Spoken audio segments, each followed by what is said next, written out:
But in 2001, suddenly the media paid some interest, because then something appeared that was almost impossible to overlook. Right behind me is Britain's largest radio telescope, the Chilbolton Observatory. And here it was that the greatest sensation in the crop circle history was to appear in the fields right in front of the telescope. On the morning of 14th of August 2001, a formation was discovered which was different from any other previously seen.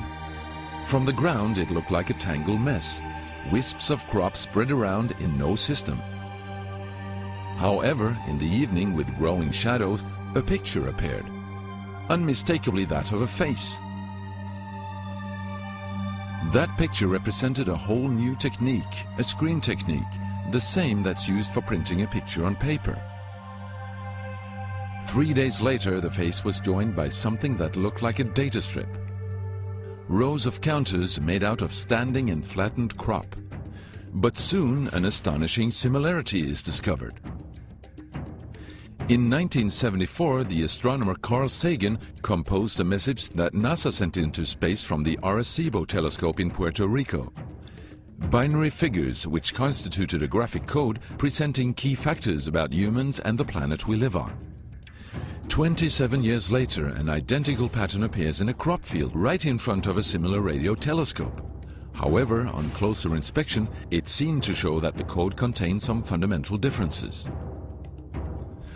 Sagan's message explained our calculation system, the dominant chemical substances within the elements that create life on Earth, about our DNA code, humans' height and quantity, and that we live on the third planet in our solar system, and lastly, a sketch of our radio telescope. The message received described the same calculation system, but that silicon is most dominant in life forms in contrast to carbon. The drawing also clearly shows a humanoid figure with large head in relation to its body.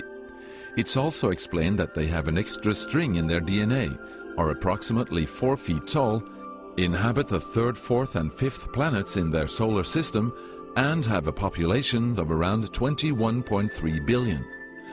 Underneath, the telescope has been replaced by something more complex. 1 year earlier, a strange crop circle had appeared in the same place. Is this the same illustration as in the sender's code? Is this the correspondent's radio telescope?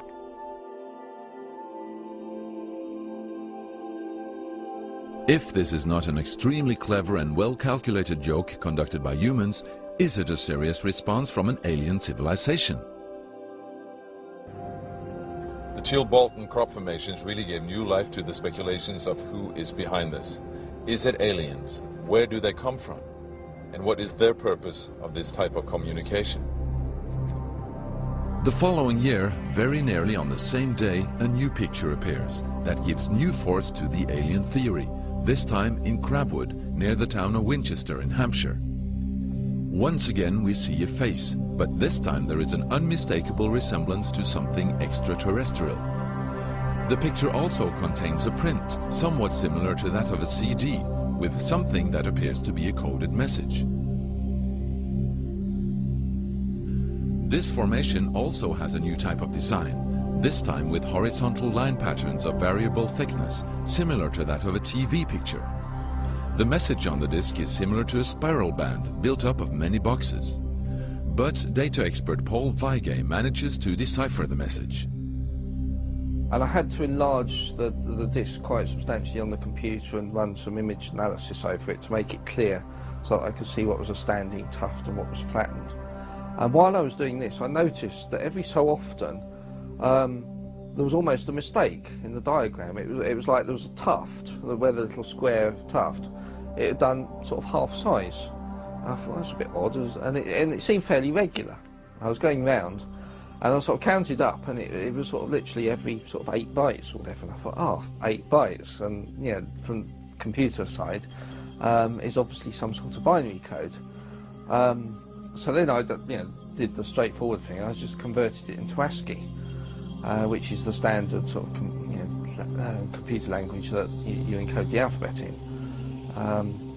And of course I then started to get words forming out, and I thought, getting somewhere here. So I then did the whole thing for the whole lot, and got this message. The message is in English and reads as follows: Beware the bearers of false gifts and their broken promises.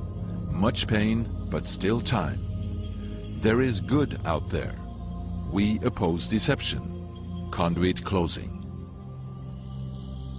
Many have been surprised by this message. Are there aliens with such faces that we should be aware of? Or is this a picture of the sender? Does this indicate the start of actual close contact with neighbors in the universe? My own, and this is only a hypothesis, belief about this, is that there's an effort of the extraterrestrials are gradually trying to communicate with us, a very slow process, giving us a lot of time to digest the fact that we may not be alone here.